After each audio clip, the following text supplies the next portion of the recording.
Hi guys, welcome. And who dat?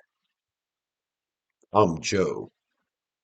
Thanks for tuning in to Rosenfield 10, where we cover our beloved Bless You Boys in black and gold, the New Orleans Saints. Today's video, we're going to be looking at the upcoming 2025 NFL Draft, and we are going to look at the position depth in the draft, and we're going to rank it, and we're going to see where the Saints fit in and possibly some strategic moves that could be made. Now, best player available is probably the best option for the Saints in this draft.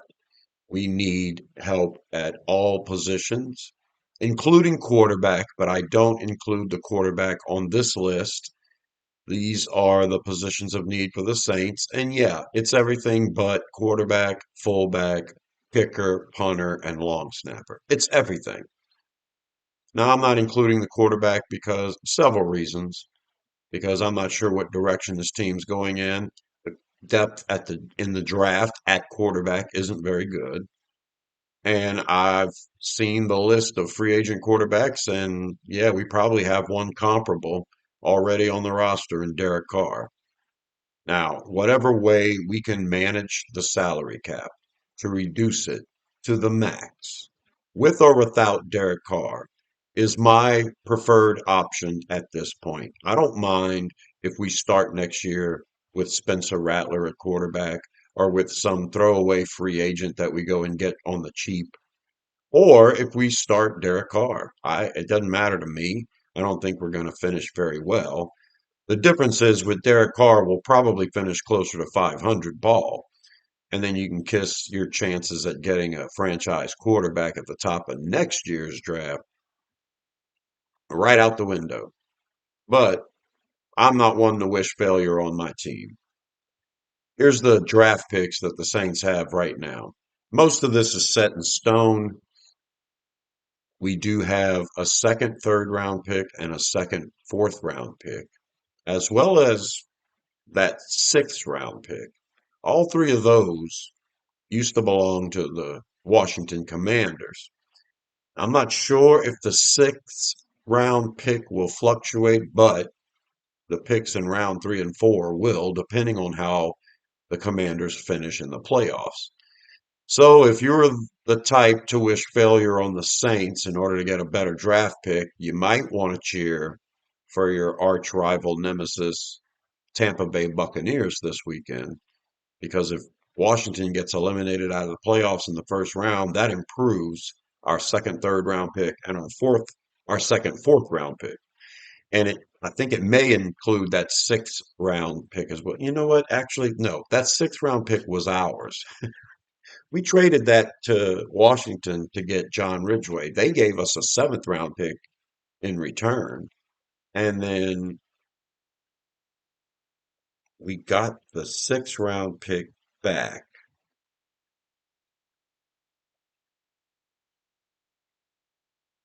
with this move with Lattimore.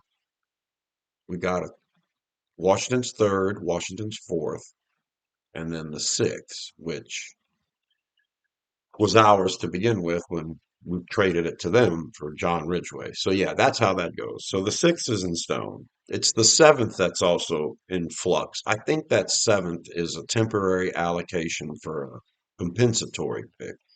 And the Saints may be in line for another compensatory pick that will be allocated in the coming months. So before the draft, we may add either another sixth or another seventh. But basically, mainly, I'm focusing on the second, third, and the second, fourth. Those two picks stay this good if Washington gets eliminated this weekend. So that's something to look forward to in the playoffs this weekend. Other than that, we've got our positions of need, we've got our draft picks. So let's take a look at the upcoming draft and rank the positions accordingly. So I'm going to pull this up. Everything at the top is a good, deep position, everything at the bottom, not so much.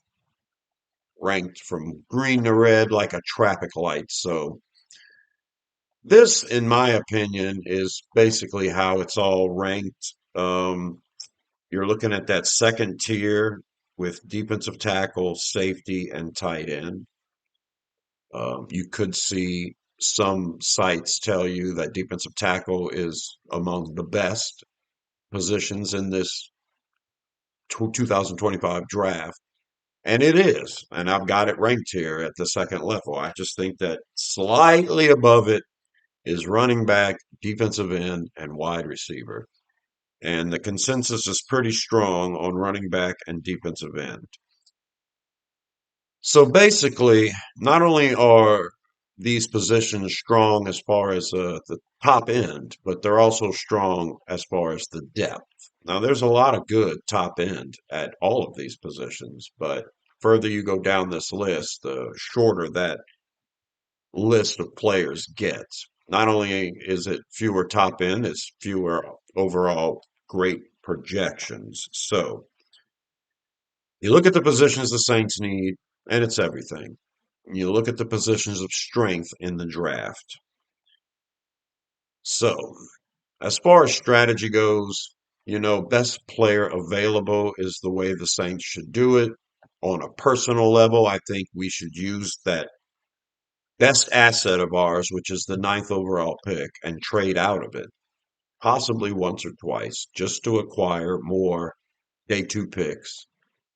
I think if we increase the number of players we have in the second round and the third round, even at the top of the fourth round, we can greatly improve the roster for our team. The problem is you're not going to get every position filled, and you're not going to hit a home run with every position you draft, regardless of whether you're picking for a position of need or not. As a matter of fact, sometimes you can get in trouble by focusing on position of need instead of just taking the best player on the board. So in that instance, this strategy, doesn't work for you. It should all be looked at though. And this is my contribution. If the Saints were to grab, let's say, a defensive end or a wide receiver in the first round, they'll be getting a really good player. But when you get to the third round and the fourth round, you're going to see that there are still very good defensive ends and very good wide receivers left on the board. Now, you could double up at that point. If you want Abdul Carter, defensive end out of Penn State, if you want him and he's there with pick nine, you draft him. Then you have yourself your defensive end of the future. But when you get to the third round and fourth round, you're going to see a lot of good players still there at defensive end, and not so much when it comes to what's at the bottom of this list. Linebacker, offensive lineman, quarterback.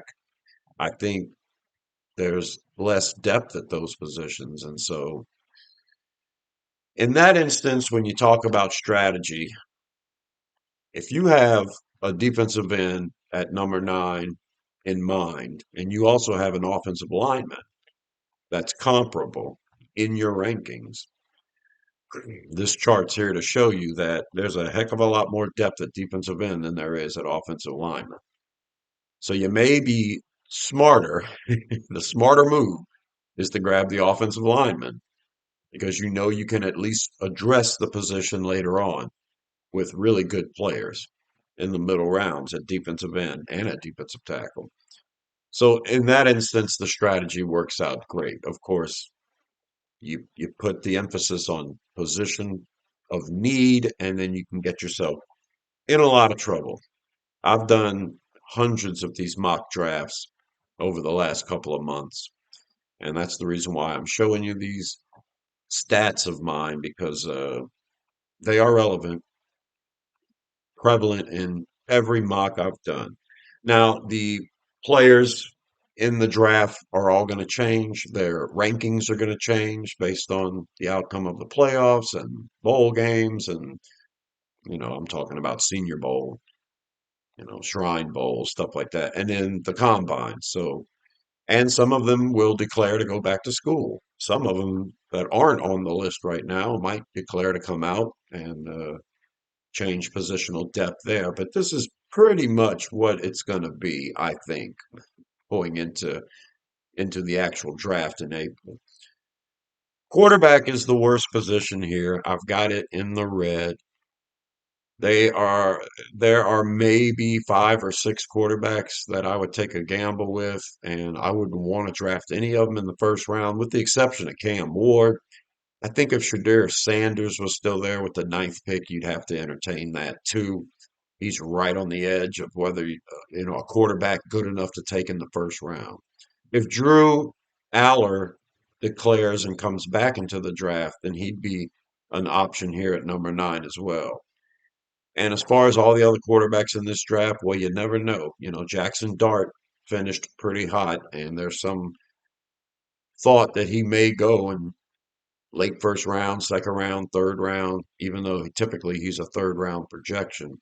And the same can be said for Will Howard out of Ohio State. His team's tearing up the playoffs right now, and if he ends up the national champion quarterback, then yeah, he may end up with some first day or second day consideration as well. And right now, most of these sites have Jackson Dart and Will Howard around third or fourth round. It's kind of not unlike Garrett Nussmeier. If he were to declare, he may all of a sudden be vaulted into the first round, depending on teams that need quarterbacks and how far they progress and how much in love a team falls with them. So, in my opinion, quarterbacks one to steer clear of. I wouldn't mind drafting one. I think there's some in the later rounds that you could grab that you never know. And I just think that with 8 picks and with so many needs, it's hard for me to see us using one on a quarterback right now when none of the options seem to be the quarterback of the future. I just don't think it's a strong class. And I think with Spencer Rattler on the team, you've already got, a pretty good quarterback that you can develop. I wouldn't be against grabbing one late, but I just think that not only is the top end pretty light, but it's just not overly impressive. The right guy would have to be there. So let's say Jackson Dart is still there in the third round. Sure, I'd grab him in the third round. I think at that point he'd be a good value, and he would probably compete with Spencer Rattler pretty heavily. But since we have so many needs and we only have those, you know, 6 picks in the first 3 rounds, well, that's where you're expected to do your damage in the first 3 rounds. And you grab a quarterback in that spot, yeah, you almost have to thrust him into the starting role. Remember, Spencer Rattler was a fifth rounder, so those things matter. And if you are interested in this stuff, it's part of a strategy if you're going to approach the draft. Offensive line is one of those things where I think at the top end there are a lot of really good players, but towards the second round, third round, you're talking about projects, and then after that, you'd be lucky to get a guy that's going to make your team in the fourth, fifth, sixth, seventh round. I mean, there's always exceptions. If you get guard Luke Handra out of Cincinnati, and you manage to grab him in the sixth round or seventh round, and he turns out to be a viable offensive lineman, yeah, you're doing good. But the choices are thin.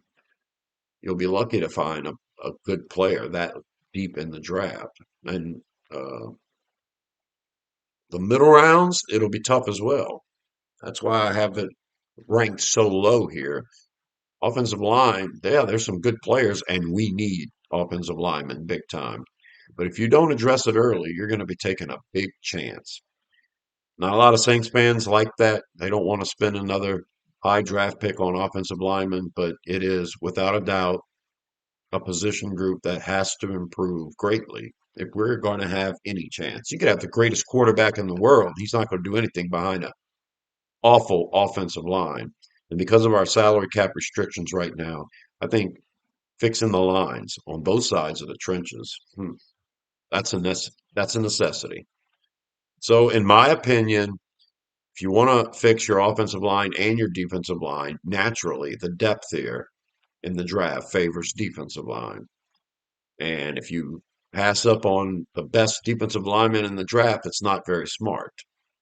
But if you look at it through strategy, and if your players are close enough, as far as your rankings go, then it would be smarter to take an offensive lineman in the first 2 rounds.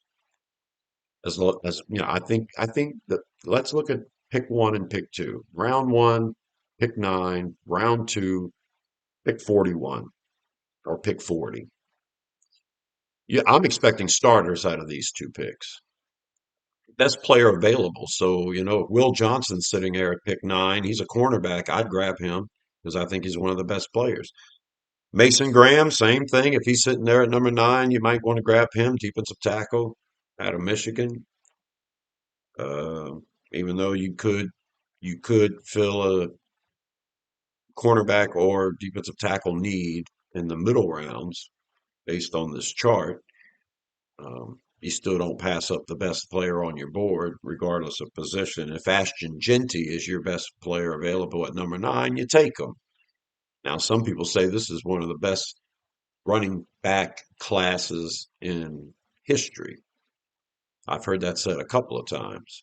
And there are some really good running backs in this class. People that end up in day three that are certainly better than Jordan Mims. Okay, so that's the way I'm looking at running back.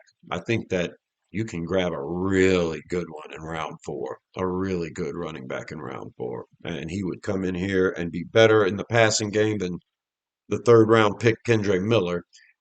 And that's where I'm at on running back. But your first two picks, that's going to be starters. I'm thinking the trenches are the most important thing we have to address. We need a big wide receiver. Yes, we need offensive playmakers. We need pass rushers too.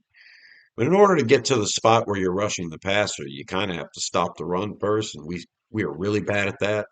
So I've always been one to say, hey, you take care of the run first. We'll figure out rushing the passer later. What's the point of having a bunch of good pass rushers if all they're doing is running the ball down your throat? If your offense is too inept to score enough points, then you're always playing catch up and they're always running the ball because they've got a lead. I just think it's basic. You stop the run first, you run the ball first, and let everything work itself out. So I'm not a fan of grabbing Abdul Carter with pick nine in the first round if we have a chance to trade down and pick up extra picks. Because the depth at defensive end and defensive tackle is so good in this draft, you're going to get a player that's going to be an impact player in the second round at defensive line. At offensive line, I'm not quite sure. Probably, maybe so. On our weak offensive line, we can probably get fourth rounders to come in here and be guaranteed starters because they're so much better than what we have already. You could say the same about the defensive line, but so that's my point to this strategy. I think in the first round, you'd be wise to go offensive line if you were going to be position specific, and then grab yourself a defensive lineman with the second round pick. That's where I would lean. I think that that would be a nice move. Whether you get Will Campbell at tackle and you move him to guard, or whether you get Kelvin Banks or Josh Simmons at tackle and they start at left tackle and you move Fuanga back to right. I think Trevor Penning is a cause for concern on this team, as is whoever starts at left guard. So that's why I'd feel good about moving Will Campbell to left guard. Would I feel good about drafting a guard with the ninth overall pick? I'm not the one to fight against something like that. People say it all the time. You just don't do it. Well, if you have a chance to grab a perennial All Pro or Pro Bowler, then yeah, you can justify any pick if he's the best at his position and stays that way for a while. So, I'm not against drafting Will Campbell with the ninth overall pick and playing him at left guard. I'm not against it at all. Then in the second round, you'll find that there are still great defensive ends. You may have missed out on Abdul Carter or Nick Scorton or James Pierce Jr. or Mikel Williams. But you'll see that there's still other guys on the board there in the second round, plenty with plenty of talent. JT Tuimoloau and Jack Sawyer, defensive ends out of Ohio State. You'll still see Kyle Kennard there from South Carolina. You're still going to see the kid from Boston College. Mike Green might still be there. The best bendy edge rusher in the class, according to a lot of people, out of Marshall. You're going to see some good defensive ends still sitting on the board. And your offensive line choices, I don't know. You might not be as happy with them. Let's take a look at the middle of the draft for us. We've got two third round picks and two fourth round picks, and this is compensation for trading Lattimore. Like I said, Washington loses, and these picks can stay great. They're not so great now, but they're in the nice sweet spot in the draft, and it's always where the meat of every draft is, from the second round to the fourth round. That's where most of the talent lies in every draft class. And the more picks you have there, the better your team's going to be. That's why the 2017 draft was so good. We had two first round picks and three third round picks and a second round pick. And that's why that draft was so good. I'm not sure if it's because we nailed every pick on some great player. We didn't know how to keep any of them or use them when we had them anyway. I just think you get a bunch of players in those rounds and you're going to end up with a pretty good draft, even if some of them don't turn out so well. Leave it to the Saints to draft a guy like Nick Saldiveri in the fourth round and then him have a hard time start on this offensive line. Well, this year I'm thinking your fourth round offensive lineman pick would probably be the same as a Nick Saldiveri. So I'm not high on getting middle round offensive linemen, but you can find some really good defensive linemen. Not sure if Alfred Collins will still be there at defensive tackle, but you can have a lot of picks here. Demonte Capehart out of Clemson, one of the best middle defensive tackles that can really push the middle of the offensive line right into the quarterback's face. He's good at that out of Clemson. You can get a lot of really good defensive linemen in this round. Jared Ivey, defensive end out of Ole Miss. Um, both kids out of LSU. If Swinson's still coming out into the NFL, Swinson or Jones. I mean, there's a ton of defensive linemen. It goes deep. I mean, I'm pretty sure by my count, there's almost 60 defensive linemen in the top 250 players in this draft. 250 players and 60 of them are defensive linemen. That's a large chunk. So I'm very keen, whether we address defensive line early or not, that we get a defensive lineman in the third or fourth rounds. We have four picks there. Another position to focus on in the third and fourth rounds, in my opinion, is wide receiver. Running back, of course, but we have Alvin Kamara. And these top three positions, running back, defensive end, wide receiver, I have them at the top of positional strength. That means you can get a really good one in the middle rounds. You can get a really good one in the late rounds. Wide receiver, you can get what you need. You can get a big wide receiver late in the draft. It's not a problem. It's not an issue. You don't have to force it with Tetairoa McMillan with the ninth overall pick. You can still get a Eilick Ayomanor in the second or third round. You can still get a Jaden Higgins or a Savion Williams or a Pat Bryant. You can still get a Caden Prather in the fourth round, third or fourth round. You can get big wide receivers that are going to be good. You can get Jack Besh in the fourth round or fifth round. Start getting to some of them tween or tight end guys, not unlike Savion Williams, like a Rondé Gadsden out of Syracuse, players like that. Terrence Ferguson out of Oregon, a tight end who's on the slim side, but Harold Fannon's one of those guys. The Saints, if we're going to keep this outside zone scheme and we want to get the most out of it, then players like that would be beneficial. Big wide receivers who can run block and stay on the field in running downs and be effective during passing situations. A lot of these big wide receivers in this coming draft can't get a lot of separation, but that's a problem you have with big wide receivers, and there's a lot of them in this draft. So I look at the third round and the fourth round, and I think this is the perfect opportunity, four picks, for you to get a tight end, a wide receiver, and another defensive lineman. for sure. The prime spot for that. So your first round pick and your second round pick should focus on offensive line and defensive line. That's where I'm at. And three of these middle round picks should definitely be a wide receiver, a tight end, and another defensive lineman because you're going to get a good one there. Your secondary, cornerback and safety. I think the safety class is pretty good. There's a lot of different types, though. You may have to just put one in a certain position all the time. Some players that are just way better at playing deep, some players that are way better in the box, and there's some that can do it all. They got to learn it all if they want to play in a good defense. But I think between the safety being in the second tier and cornerback being in this third tier, that you can manage some pieces for our secondary in the middle rounds. I wouldn't pass a great cornerback in the first two rounds if one's available. And I think that you can get a safety deeper in this class than you can a cornerback. So perhaps cornerback would be an option here in round three, safety in round four. Those last two picks, pick six and pick seven, I mean, that's just, you're lucky to get a special teams guy. You're lucky to get a guy that develops good enough into being a part of a rotation, at least, being active on the roster every game day. It's hard to get good picks late.